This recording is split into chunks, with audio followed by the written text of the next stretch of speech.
이 신약 성경은 대략 10명이 넘는 저자들이 쓴 책으로 구성되어 있습니다. 그 중에서도 사복음서를 제외하면 대부분은 사도 바울이 기록했다고 해도 무방할 정도로 신약 성경의 대부분의 성경을 바울이 기록했습니다. 바울은 보통 편지 형식으로 보냈었는데 그 편지 안에 복음의 핵심적인 내용들이 함축되어 있는 것을 볼 수 있습니다.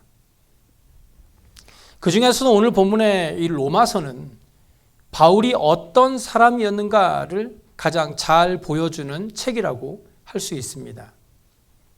본문 1절을 보시면 예수 그리스도의 종 바울은 사도로 부르심을 받아 하나님의 복음을 위하여 택정함을 입었다라는 말로 시작하고 있습니다. 즉 나는 복음 증거를 위해 태어난 사람이다라는 것입니다. 바울은 하나님의 복음을 위해 이 땅에 태어났다는 겁니다.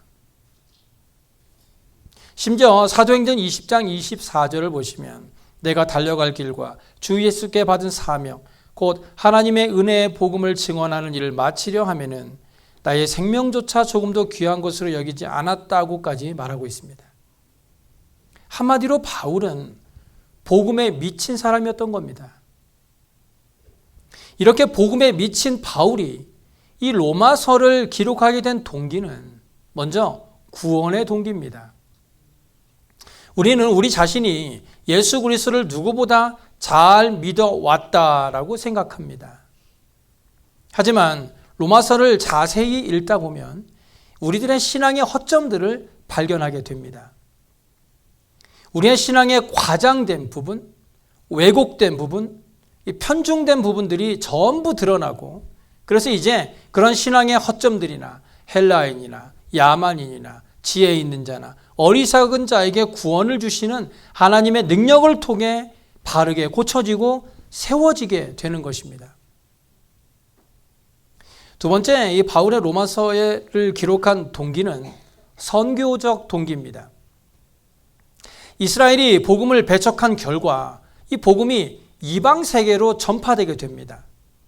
그렇다고 해서 하나님께서 이스라엘을 버리신 것이 아니라 이 복음을 이방인에게 전하기 위해 하나님께서는 이스라엘이 복음을 거부하게 하시고 모든 이방인이 예수를 믿게 되면 그 복음은 다시 이스라엘로 돌아오게 하신 것입니다. 따라서 진정한 구원의 완성은 이방인의 구원과 이스라엘의 구원이 함께 이루어짐으로써 가능하다라는 것을 이 로마서가 말하고 있는 것입니다.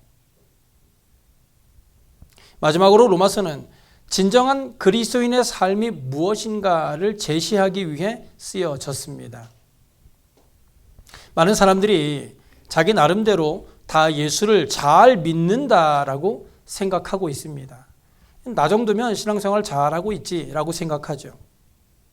그러나 이 로마서는요, 정말 예수를 잘 믿는다는 것이 무엇이고 그렇다면 구원받은 자는 어떻게 살아가야 하는가라는 이 두 가지의 문제의 답을 제시해 주고 있습니다.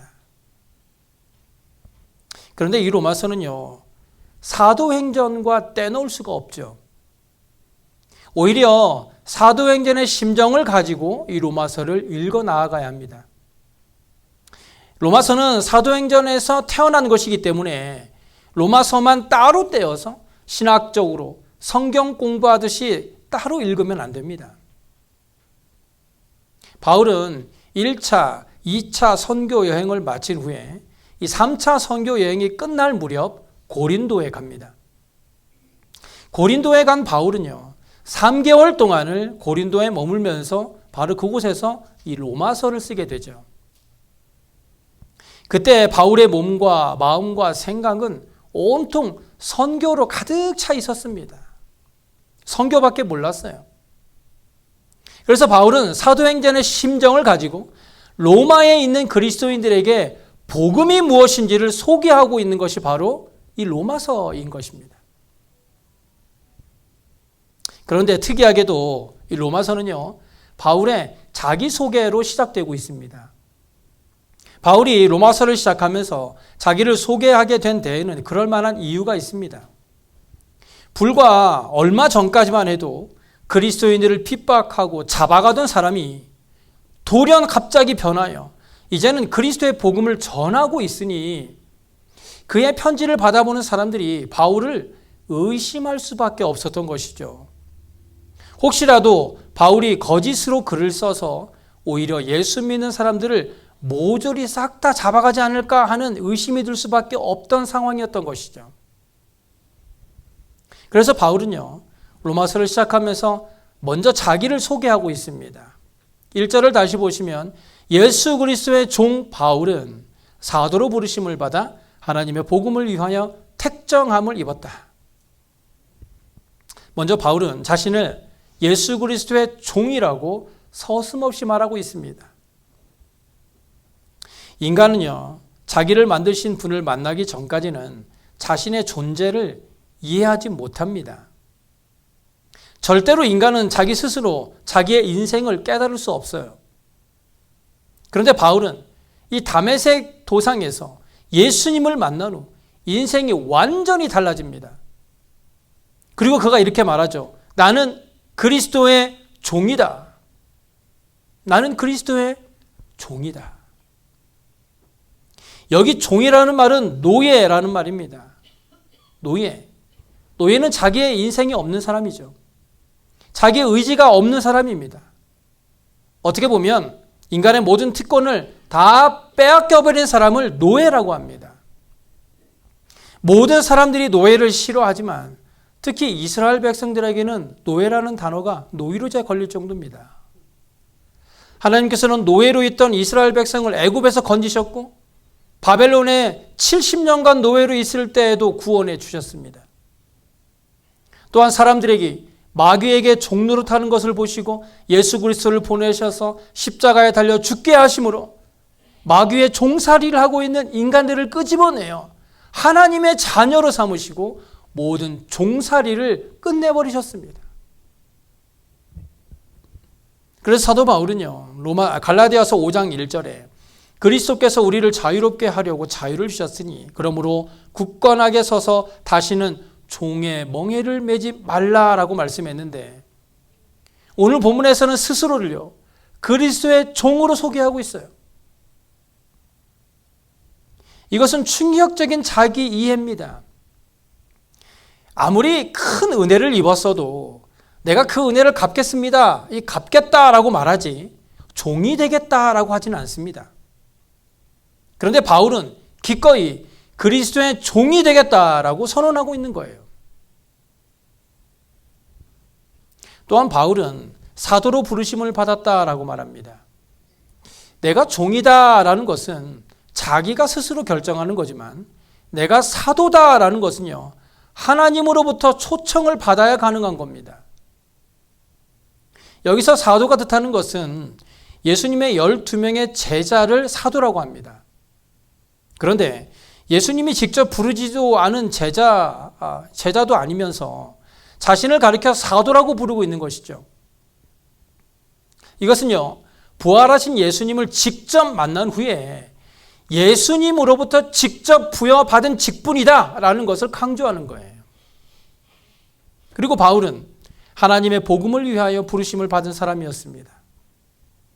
로마서 1장 14절과 15절에 헬라인이나 야만인이나 지혜 있는 자나 어리석은 자에게 다 내가 빚진 자라. 그러므로 나는 할 수 있는 대로 로마에 있는 너희에게도 복음 전하기를 원한다고 했습니다. 바로 이것 때문에 바울이 부르심을 받은 거예요. 그것도 사도로. 그래서 16절에 이렇게 고백하잖아요. 내가 복음을 부끄러워하지 아니하노니 이 복음은 모든 믿는 자에게 구원을 주시는 하나님의 능력이 됨이라. 먼저는 유대인에게요, 그리고 헬라인에게로다. 복음은 구원을 주시는 하나님의 능력입니다. 그리고 그 복음에는 하나님의 의가 나타난다고 했어요. 이것이 복음입니다. 바울은 이런 하나님의 복음을 위하여 하나님께 특별히 선택받았다라고 말하고 있어요. 그래서 바울은요, 고린도전서 2장 2절에 내가 너희 중에서 예수 그리스도와 그가 십자가에 못 박히신 것 외에는 아무것도 알지 아니하게 하기로 작정하였다라고 말하고 있는 거예요.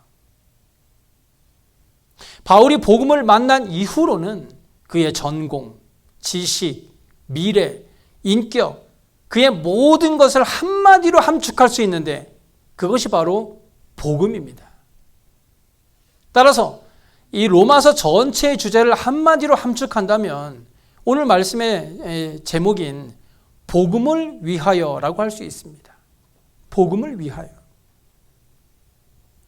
사도 바울은 본문 1절을 이렇게 자기를 소개하고 있죠.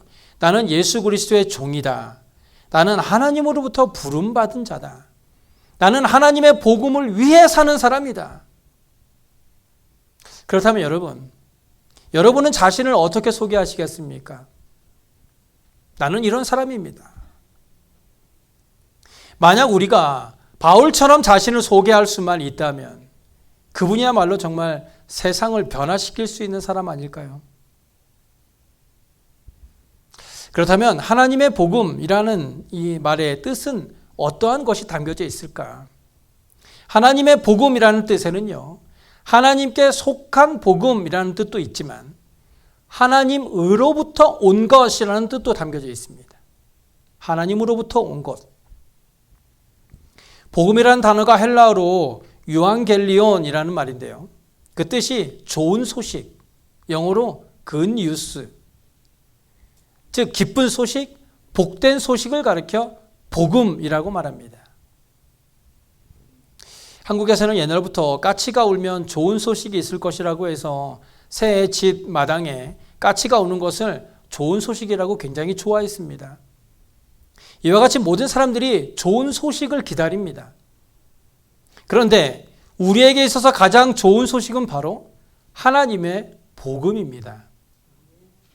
하나님으로부터 오는 가장 좋은 소식, 즉 하나님의 아들이신 예수 그리스도가 인류의 죄를 구속하기 위해 인간으로 오셨다라는 것이 가장 좋은 소식이죠. 사도 바울은 본문 1절에서 자기를 소개한 다음에 바로 2절에서 하나님의 복음이 어떠한가에 대해 말씀하죠. 이 복음은 하나님이 선지자들을 통하여 그의 아들에 관하여 성경에 미리 약속하신 것이라. 여기서 바울은요, 복음의 기원과 그 배경에 대해서 말하고 있어요. 이 복음의 기원은 어디일까요? 어디서부터 복음이 시작되었을까요? 바울이 만들어낸 것일까요? 아니면 예수님이 만들어낸 것일까요? 둘 다 아닙니다. 여기서 복음은 하나님이 선지자들을 통하여 라고 말씀하시므로 하나님으로부터 온 것이다 라고 말씀하고 있습니다. 복음은 하나님으로부터 온 것이다. 이 복음의 배경에 하나님이 계시다는 겁니다. 죄인들을 위하여 예수님을 이 땅에 보내시기로 작정하신 분은 바로 하나님 본인이시죠. 이 사실에 대해 바울은 로마서 5장 8절에 분명하게 설명합니다. 우리가 아직 죄인 되었을 때에 그리스도께서 우리를 위하여 죽으심으로 하나님께서 우리에 대한 자기의 사랑을 확증하셨다. 복음은 하나님께서 우리에게 주신 겁니다. 따라서 복음은 하나님으로부터 온 것이고 하나님께 속한 것이 복음이고 하나님이 우리에게 주신 기쁜 소식이라는 겁니다. 이것을 에베소서 2장 4절부터 6절에 이렇게 말씀하죠.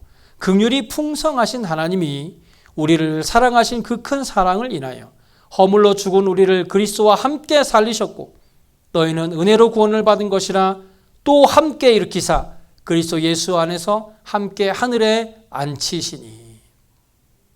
그렇습니다. 이 복음은 긍휼이 풍성하신 하나님이 우리를 사랑하셔서 자기 아들을 십자가에 못 박혀 죽게 하시고 죽게 하신 것뿐만 아니라 다시 부활시키신 사건, 그 사건이죠. 즉 복음은 예수님께서 부활하신 사건을 말합니다.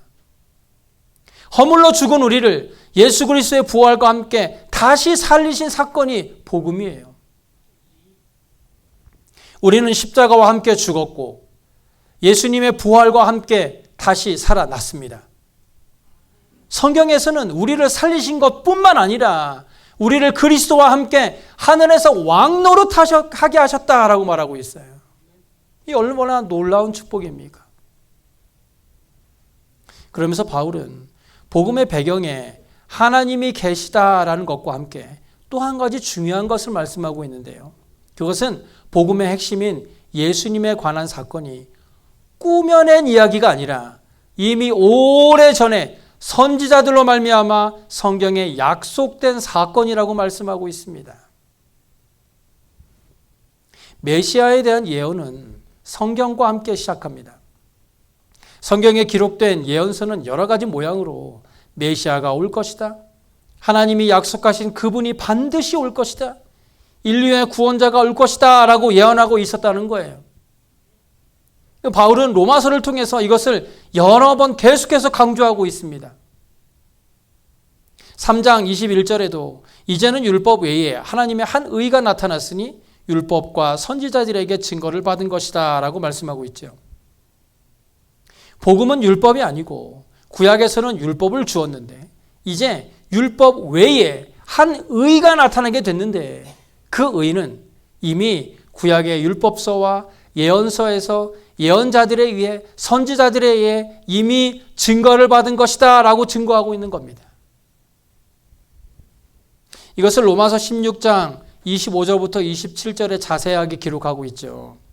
나의 복음과 예수 그리스도를 전파함은 영세 전부터 감추어졌다가 이제는 나타난 바 되었으며 영원하신 하나님의 명을 따라 선지자들의 글로 말미암아 모든 민족이 믿어 순종하게 하시려고 알게 하신 바 그 신비의 계시를 따라 된 것이니 이 복음으로 너희를 능히 경고하게 하실 지혜로우신 하나님께 예수 그리스도로 말미암아 영광이 세세 무궁하도록 있을지어다.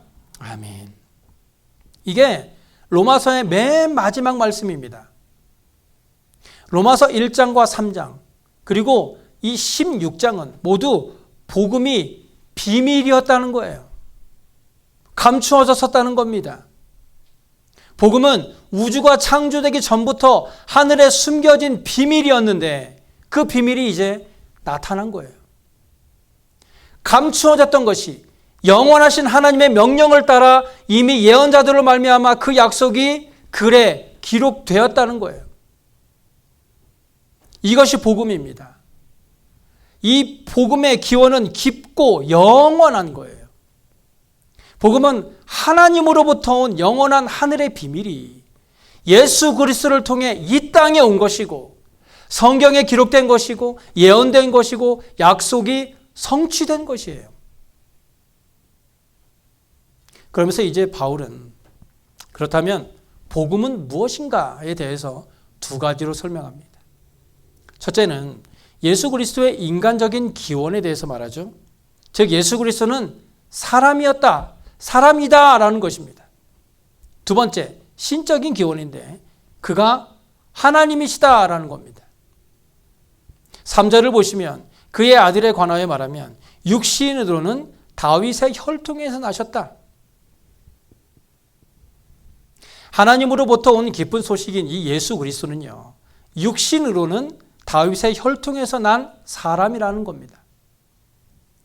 예수님은 지금으로부터 약 2025년 전 팔레스타인 지역의 한 마을에서 요셉과 마리아라는 부모 아래서 태어난 것이 분명합니다.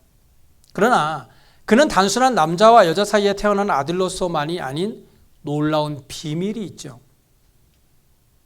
먼저는 혈통적인 비밀이 있습니다. 그것은 바로 그가 다윗의 혈통이라는 겁니다. 예수가 다윗의 혈통이라는 것의 의미는 먼저 예수 그리스도가 역사적인 인물이라는 거예요.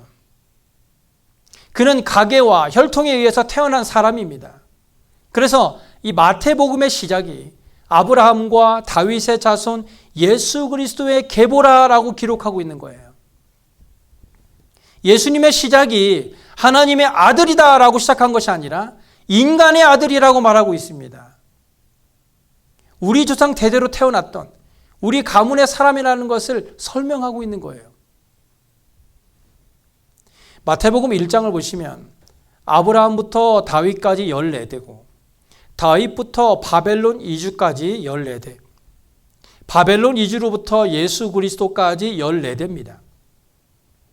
누가복음에는 예수님의 족보가 아담까지 올라갑니다. 그리고 아담 위에 하나님이 계시죠. 요한복음에는 창조전부터 족보가 있었다고 말해요. 즉 예수님의 족보는 세상이 시작되기 전부터 있었다는 겁니다. 또 다윗의 혈통에서 태어났다는 것에는 또 다른 중요한 이유가 있습니다. 사무엘하 7장 16절에 내 집과 내 나라가 내 앞에서 영원히 보존되고 내 왕위가 영원히 경고하리라 하셨다 하라 뿐만 아니라 마가복음 11장 10절에도 찬송하리로다 오는 우리 조상 다윗의 나라여 가장 높은 곳에서 호산나 하더라. 즉 다윗의 혈통에서 누가 오신다? 메시아가 오신다는 겁니다. 메시아가 오신다. 다윗에게서 구원자가 나오고 왕위가 세워진다는 거예요. 이 말씀을 주신 나라가 바로 이스라엘이죠. 아브라함과 다윗의 가문으로부터 바로 하나님이 메시아가 오신다는 거예요. 즉 하나님이 사람을 통하여 세상에 오신다라는 내용이 기록되어 있는 겁니다. 이것이 예수님의 인간적인 기원입니다. 그리고 계속해서 본문 4절을 보시면 성결의 영으로는 죽은 자들 가운데서 부활하사 능력으로 하나님의 아들로 선포되셨으니 곧 우리 주 예수 그리스도시니라. 여기서 육신이라는 말 대신에 영이라는 말을 사용하고 있습니다. 육체의 기원은 예수님이 다윗의 혈통에서 태어나신 역사적인 인물이요. 메시아가 태어날 수 있는 그 혈통에서 태어났다라고 하는 것이죠. 그런데 성결의 영으로 보면 그는 죽은 자들 가운데서 부활하여 능력으로 하나님의 아들로 인정되신 분입니다. 이 세상에 존재했던 인간들은 다 죽었지만 그는 하나님으로부터 오셨기 때문에 죽은 자 가운데서 부활하신 것입니다. 그분이 바로 예수 그리스도시고 그분이 바로 이것이 바로 예수님의 신적인 기원입니다. 그런데 본문 7절을 보세요. 로마에서 하나님의 사랑하심을 받고 성도로 부르심을 받은 모든 자에게 하나님 우리 아버지와 주 예수 그리스도로부터 은혜와 평강이 있기를 원하노라. 보통 성경에서 예수를 예수님 혹은 예수 그리스도라고 소개하고 있는데요. 여기서는 주 예수 그리스도라고 완벽하게 소개하고 있어요. 이것은 세 가지의 고백을 담고 있는데요. 첫째는 신앙은 인간적인 기원을 가진 예수를 믿는다는 겁니다. 인간적인 기원을 가진 예수를 믿는다. 사실 예수라는 이름은요, 여호수아처럼 흔히 사용하던 이름이었습니다. 또한 인간 예수라는 말을 쓸 때는 그리스도라는 말을 함께 쓰지 않고 그냥 예수라고 씁니다. 오늘날에도 지저스, 제주스라는 이름을 가진 사람들도 많습니다. 그런데 예수님을 믿을 때 그분은 한 사람의 인간이자 동정녀를 통해 태어났다라는 것을 우리는 믿는 것이죠. 마태복음의 족보에 나타난 그 예수님, 인간 예수님, 주무셨고 식사하셨고 피곤함을 느끼셨고 울기도 하시고 십자가에 못 박혀 죽으신 그 예수님을 그대로 믿는 겁니다. 우리의 구원은 바로 여기서부터 시작을 하는 것이죠. 그런데 우리가 신적인 예수님만을 믿는다면 우리의 구원은 온전하지 못합니다. 예수님은 우리를 위해 채찍을 맞으셨고 십자가에 못 박혀 죽으셨습니다. 왜냐하면 그는 인간이셨기 때문이에요. 하지만 우리가 예수 그리스도를 통해서 구원을 얻을 수 있는 것은 그가 인간이셨을 뿐만 아니라 그가 하나님이셨기 때문에 가능한 것입니다. 그래서 바울은 그냥 예수 그리스도라고 말하지 않고 주 예수 그리스도라고 말하고 있는 거예요. 예수님을 영접하기 전까지 예수님은 우리의 구원자가 아닙니다. 예수님을 아무리 머리로 이해를 하고 있어도 예수님이 우리의 삶의 주인이 아니라면, 주가 아니라면 우리는 구원받았다고 말할 수 없습니다. 우리는 복음을 바로 믿어야 합니다. 그저 우리의 입술로만 예수 그리스도가 나의 구원자임을 고백한다고 다 구원을 얻은 것이 아니라는 거예요. 우리의 그런 고백 뒤에 예수님을 우리의 삶의 주인으로 모시는 변화된 삶이 아니고서는 그가 구원을 얻은 삶이라고 분명하게 말할 수 없다는 겁니다. 우리에게는 이런 복음이 있어야 돼요. 그리고 그런 복음은 우리의 삶 가운데 들어와서 인간이시고 동시에 하나님이신 예수 그리스도가 우리의 삶의 주인으로 들어와 계실 때 우리의 삶이 구원함을 얻은 삶이라고 할 수 있다는 것입니다. 바울은 1장 16절에 이렇게 고백해요. 내가 복음을 부끄러워하지 아니하노니 이 복음은 모든 믿는 자에게 구원을 주시는 하나님의 능력이 됨이라. 복음을 깨닫게 되니까 부끄럽지 않고 자랑스러워진 겁니다. 복음이 좋으면 부끄럽지 않습니다. 그것을 이야기하게 되고 말하게 되고 찬양하게 되는 것입니다. 그리고 그렇게 하는 사람이 복음을 가진 사람, 소유한 사람, 예수 그리스도가 주인인 사람이 되는 거예요. 우리 모두가 그런 복음을 가진 사람들이 되었으면 좋겠습니다. 우리가 하나님으로부터 온 이 기쁜 소식을 가진 사람들이 되어서 이 복음을 부끄러워하지 않고 예수 그리스도를 우리의 삶의 주인으로 모시고 살아가는 삶을 통해 예수 그리스도가 다스리시고 통치하시는 저와 여러분의 삶이 되시길 간절히 소원합니다. 기도하겠습니다.